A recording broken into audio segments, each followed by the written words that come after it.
This is Sarah Seberg. Welcome to Kingdom Real.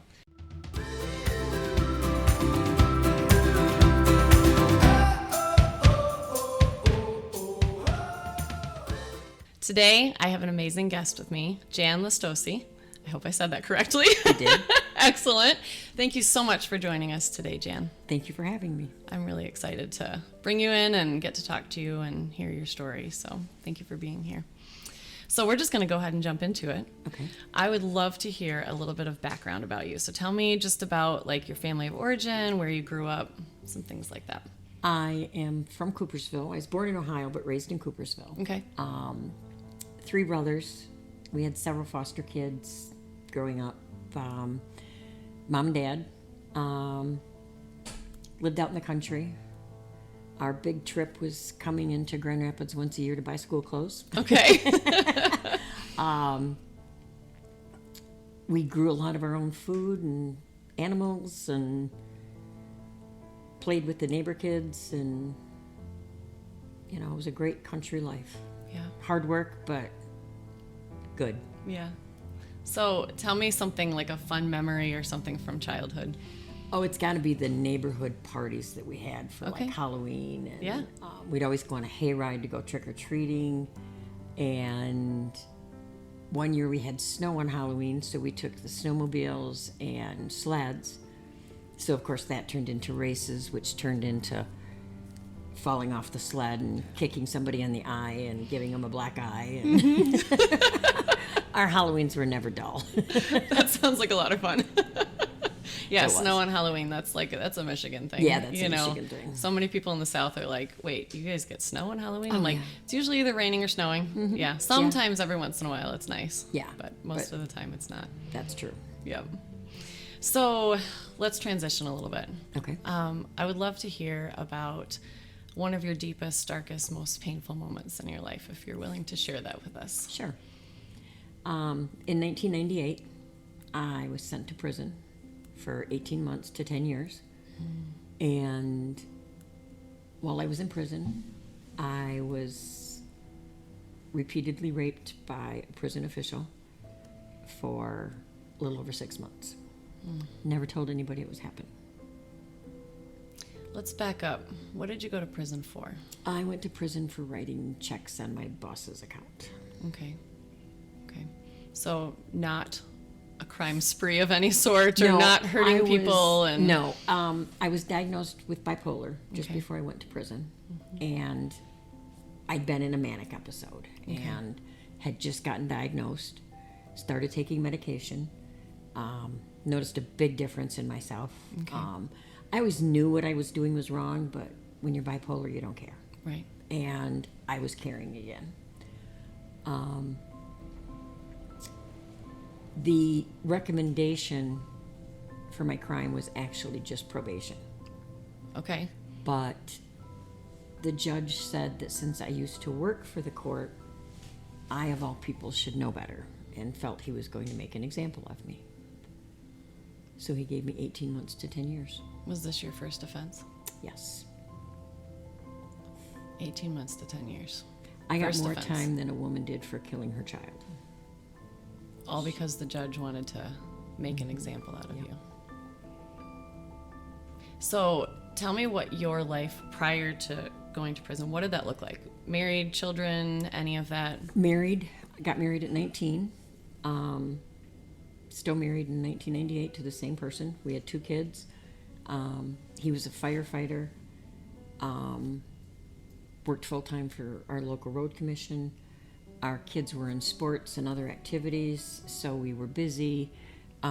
We both did security part-time. We worked a lot, played hard, but our family was number one. Right. I'd never had a traffic ticket when this happened.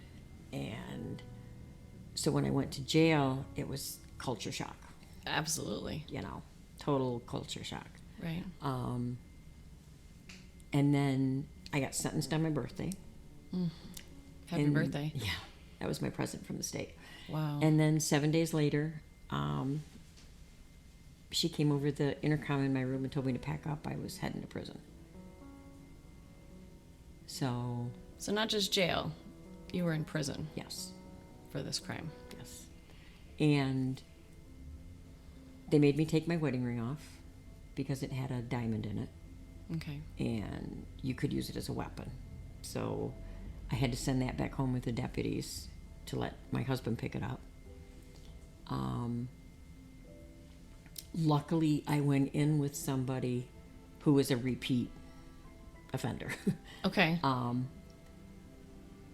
She became my rock in there. She told me what was going to happen, how to handle things, what to do. She told me if I was going to cry, I had to cry in my cell. You know, Okay. don't come out of the room crying, because then you're weak and then they'll take advantage of you. She taught me a lot, but she kept me sane in there. Okay. And then when I went to the work camp, she got transferred with me. And so she helped me transition into that. And So you were sent to a work camp instead of just being in prison the whole yes, time. I was sent to a level 1 work camp Okay. down in Coldwater. And that was where the women went. Okay. They had a higher security level prison for the women also down there. And then they had a level 2 men's prison. Okay. So in that town, if you didn't work at the prison, you knew somebody that did, or you were in it yourself. Sure. And I got a job as a clerk in the warehouse that serviced the men's prison. Okay. All their food, their clothing, chemicals, everything. And that's where I would work for 17 cents an hour, Wow.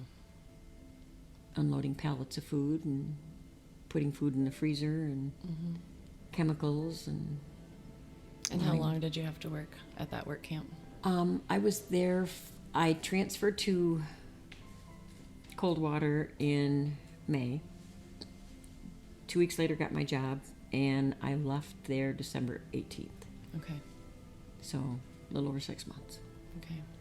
And the week after I started at the warehouse, a new employee started there. He worked mornings inside the men's prison and then came over to the warehouse in the afternoon. Okay.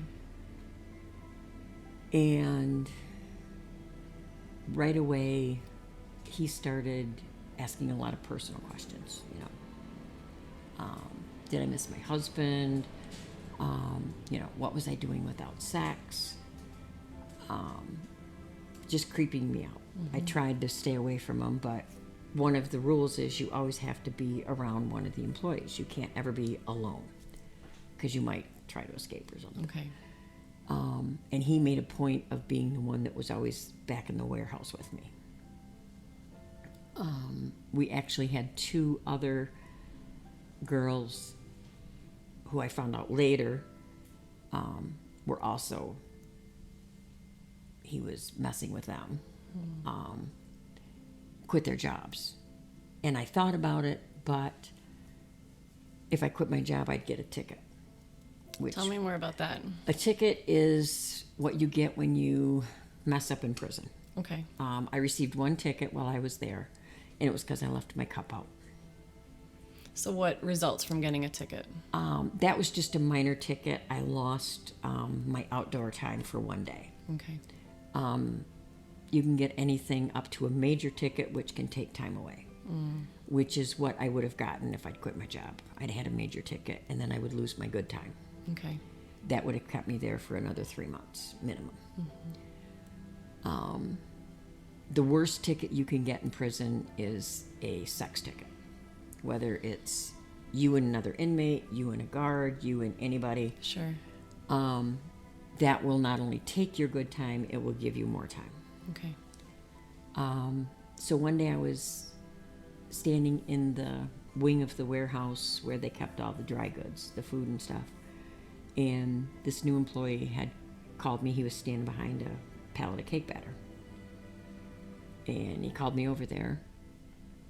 And he had his pants off. Said he decided he'd waited long enough. And I said, for what? And he said, well, you're not getting it, so I'm going to give it to you. And I said, started crying. And I said, you know, this is rape, don't you? And he said, who do you think they're going to believe? You or me? And I knew he was right. The warden of the prison that I was in told us when we came in and had our informational meeting, she'd always believe a guard over a prisoner. So you couldn't have said anything. She wouldn't have believed me. Nobody would have. I told my husband 100 times.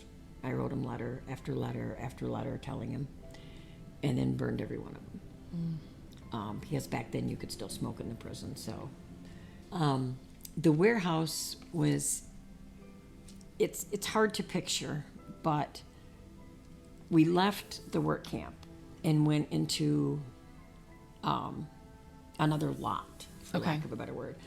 And there's this big winged warehouse, and across the parking lot is where another building was, where the prisoner store was. Okay. And so, like, everything in the warehouse where I worked went into the men's prison.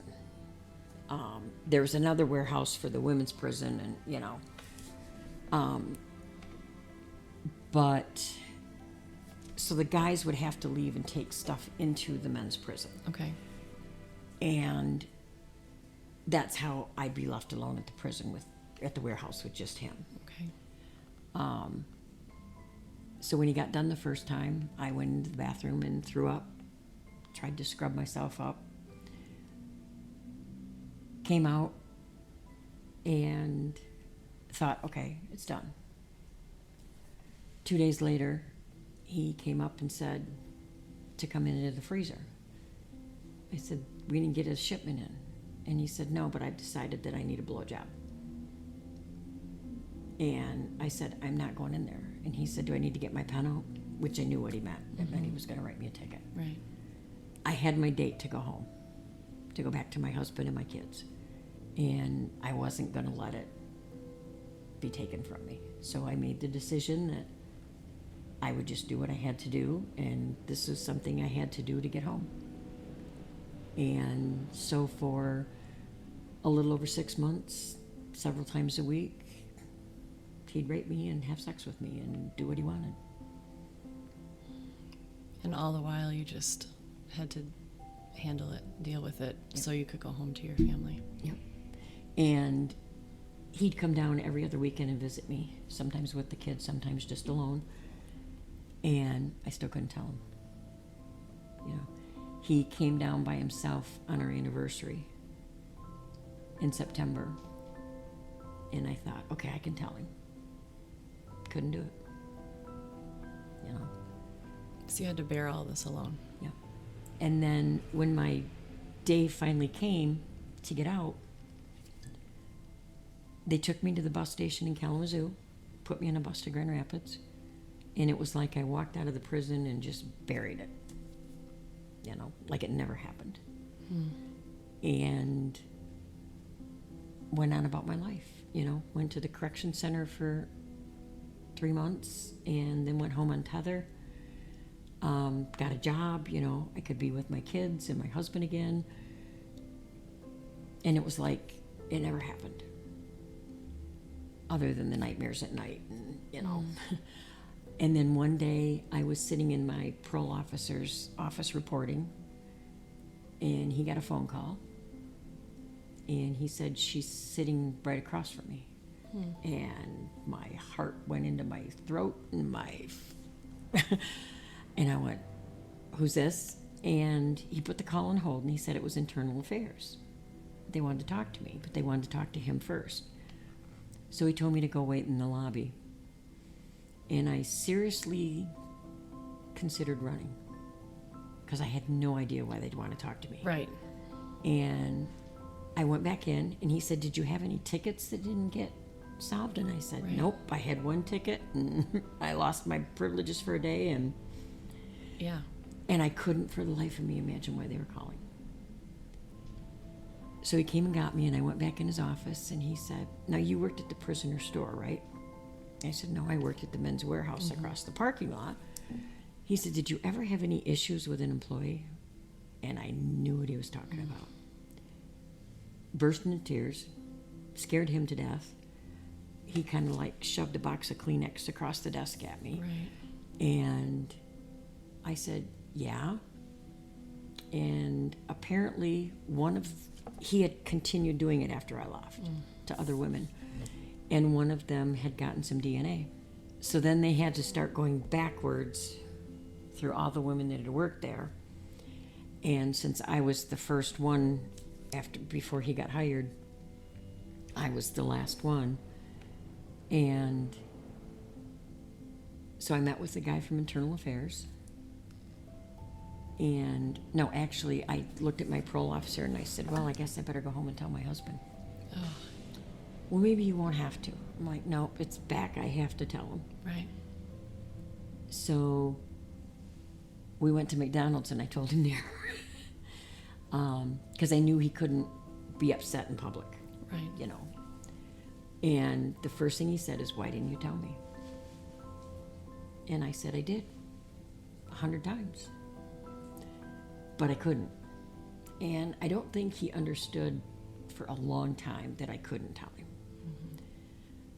So I had to meet with the investigator from Internal Affairs and tell him my story. And that's when I learned that there were 7 other victims. Then I had to meet with the investigator from the Michigan State Police Okay. and tell my story again. He was arrested and charged, bailed out right away. The guard was. The guard was. And then I had to meet with the prosecutor. But we couldn't use the prosecutor from the county because he used to be in the same law firm as the guard's attorney. Oh, So, okay. you know, conflict of interest. So they got a special prosecutor from Kalamazoo to come in. And so my husband and I drove down to Kalamazoo and met with him. And I felt really comfortable with him, but I had to tell my story again. And then my rapist started playing games. We had to have a, what do they call it? An adjournment. Because his dad was sick, and then his grandma was sick, and then his cat had a hangnail. And I was waitressing at the time. So every time I'd get my subpoena to go to court, I'd have to take time off work, and when you don't work as a waitress, you don't get paid. Right. And so I'd get all my shifts covered, call on Friday, find out the trial had been canceled again. This went on 4 or 5 times. And finally, the judge in Coldwater said, we're not having any more adjournments. We are going to trial. Right. So we went down there, my husband and I, for the trial. And we went down the night before, got a hotel room, got to the courthouse on Monday morning. And you can't be in the courtroom until after you testify. Okay. So they had him and I in one room. They brought in some of the other girls because they were still in prison. And then they had the rest of them that were in the outside world come in. Okay. That was the first time of seeing all these women, and I didn't know any of them.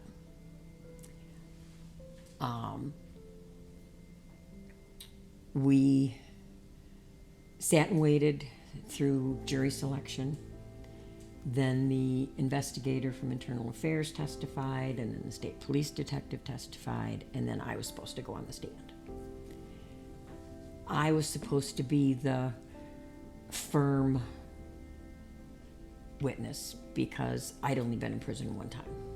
And I knew the date I went to prison. I knew the date I transferred to the work camp. I knew the date that the guard had started. I knew everything. Okay. And you couldn't rattle me on my dates. So I was supposed to be on for a couple hours Monday afternoon.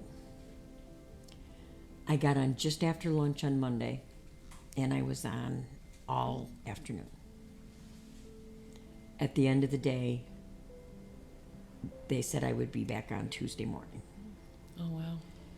So the prosecutor told John my husband, to take me out for dinner and then take me back and get me to bed early. I've never been so emotionally exhausted in my life. I can't imagine.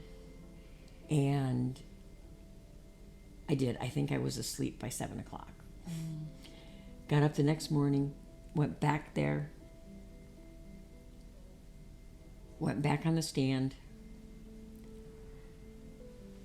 Then his attorney decided they needed some records from the prison because he was using the argument that, his attorney was, all of us women had gotten together and decided to accuse this guard of raping us so we could get money.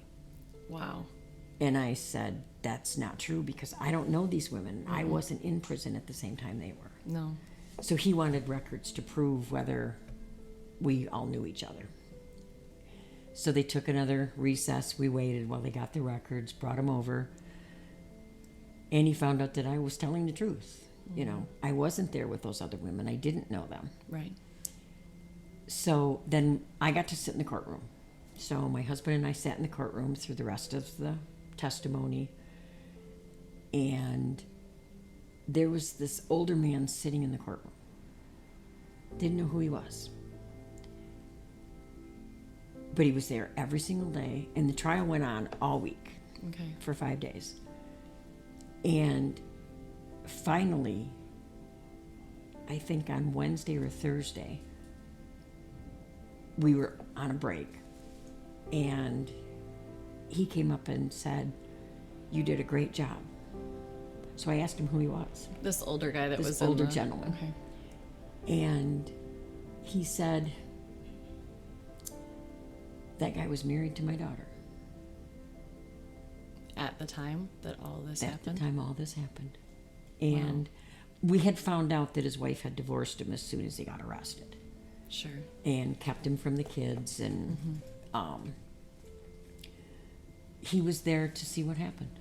And this is her dad? This was her dad, Okay. his ex-wife's dad. He sat through that entire trial. My big concern about the trial was I hadn't told my husband every detail of it. So he's hearing it. He's hearing a lot the of it for courtroom. the first time. Was he in there? He Was he in the courtroom the whole courtroom time that you watching were? me testify. Okay. And never showed emotion. He just sat there and looked at me and kept me strong, kept me grounded, and was just there. And when I got back to my seat in the courtroom, he just grabbed my hand and just let me know he was there. He never made it feel like it was my fault, even though I felt it was my fault. And I was having a really hard time meeting all these other victims because I was like, if I'd been strong enough to turn him in and stop him, then none of these other women would have been raped. Oh, that's a tremendous weight on your shoulder. And my head knew I did the right thing, but Right. my heart didn't. And for a long time, I blamed myself.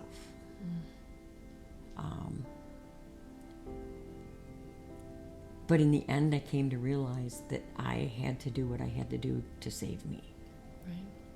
And I was sorry it happened to them, but I didn't do it to them. No. So did he end up getting convicted? No, not the first time. There was this new program out called PowerPoint. This dates it. This We know. dates it. And the prosecuting attorney had never used PowerPoint. The last slide in his presentation was all of the victims had to describe the guard's private parts because he had a very peculiar shape. We all described him the same, but for some reason the judge wouldn't allow it. He didn't know, the prosecutor didn't know how to take that slide out, so he just left it and didn't flip to it. Sure. And somehow during his closing argument, whether he bumped the table sitting something down or the state police detective that was sitting there bumped it, somehow the computer flipped to the screen with the description of his private parts. I didn't see it, but apparently the defendant saw it, the rapist saw it.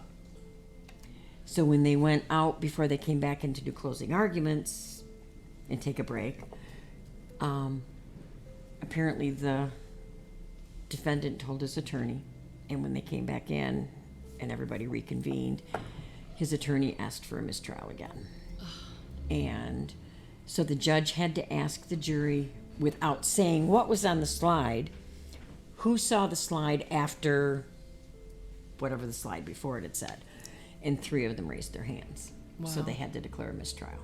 After all that. After all that. I think I just about broke my husband's hand. And there was a reporter from the Battle Creek Enquirer who had been there all week writing about it. And she printed my name in the paper. Then, upon further investigation, we found out she printed every one of the victims' names. Her reasoning was we were state property, so she could use our names. The judge had to ask the jury, and 3 of them had seen it, so they had to declare a mistrial. And that reporter from the Battle Creek Enquirer had asked him, the defendant, outside how he felt. And he said, I didn't get exonerated, so I'm not happy. And I remember thinking to myself, that's because you're guilty. Right. So the prosecutor appealed the mistrial and was granted a new trial.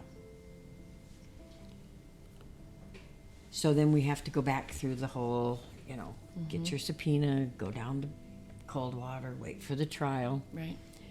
So my husband and I get down there, and we're sitting in the room waiting to go into the courtroom, and waiting to go in the courtroom, and waiting to go in the courtroom.